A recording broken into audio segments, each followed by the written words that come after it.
ไหนเล่นน้ำให้ดูหน่อยได้ไหมคะได้จ้าค่ะ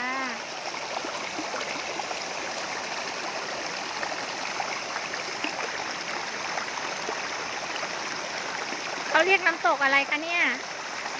อ่าแม่หนูตักเลยค่ะอ๋อค่ะตักที่วัดที่แต่อยากเห็นเสือชีวักเลยค่ะรถมาอ๋อดีจังเลย แต่อยากค่ะแต่คุณเพื่อนแต่อยากเล่นกันไหมคะคุณนะคะกดแชร์กดไลค์กดกระดิ่งให้น้องเกลลี่ด้วยนะ